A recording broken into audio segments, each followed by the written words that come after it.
7 مواقع لازم تعرفها مفيدة جدا. الموقع ده هيخليك تستخدم الفوتوشوب على موبايلك الاندرويد او ايا كان نوعه ببساطة جدا. كل اللي عليك تدخل على الموقع ده وبعدين هيفتح لك واجهة الفوتوشوب بشكل رأسي او افقي زي ما انت عاوز، وبمنتهى السهولة هتقدر تضيف وتعدل اي ملف او صورة انت عاوز تعدلها وبكل الامكانيات اللي بيقدمها لك الفوتوشوب اللي على الكمبيوتر، وكمان ببلاش. جايبالك موقع هيخليك تسترخي وتنام، لان الموقع ده من خلاله بتقدر تصمم اصوات من الطبيعة، اصوات الرياح والمية والمطر والنار وحتى اصوات الطيور، وكل ده بتقدر تعمل ميكس ما بينهم وبعدين تختار المدة اللي انت عاوزها، وحتى ممكن تستخدم الصوت ده كخلفية او باك جراوند لو انت منشئ محتوى.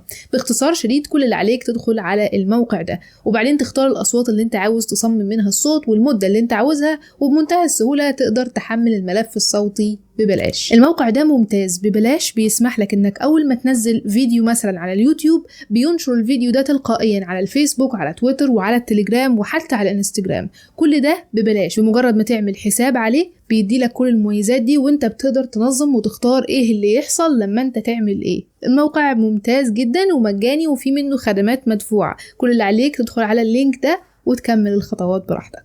الموقع ده بيخليك تجيب اي صورة عاوز تصغر حجمها بدون ما تخسر جودة كبيرة فيها او بدون ما تخسر الجودة بتاعتها، ويضغطها لك ويديها لك جاهز يا معلم. كل ده ببلاش بمجرد ما تدخل على الموقع ده، وبمنتهى السهولة بتقدر تصغر اي صورة بدون ما تخسر في الجودة بتاعتها. لو عاوز تريح دماغك استخدم الموقع ده، لانه بيدي لك ايميل وهمي او بريد الكتروني وهمي مدته 10 دقايق بالظبط. بتستخدم عليه بقى الرسائل او تسجل على الموقع اللي انت عاوز تسجل عليه بدون ما تديله ايميلك الاصلي، ودي حاجة مهمة جدا. والاهم من كده بكتير انك تعمل لايك وشير للفيديو مع اصحابك. الموقع ده بيخليك تختبر اي لينك او ملف او حتى صورة حد بعتها لك او انت شاكك انه ممكن يكون محاولة اختراق او حتى عليه فيروس بمنتهى السهولة. كل اللي عليك تضيف الرابط او الملف او حتى الصورة اللي انت شاكك فيها على الموقع ده، وهو بمنتهى السهولة هيفحصها لك ويعرف لك كل حاجة وراها، اذا كانت امان او اذا كانت وراها خازوق. بدون صداع الوصلات والبرامج اللي مليانة اعلانات، جايبالك النهاردة اسرع طريقة تقدر تنقل الملفات، الصور، الاغاني، ايا كان من الموبايل للكمبيوتر او حتى من موبايل لموبايل تاني او حتى من كمبيوتر لكمبيوتر تاني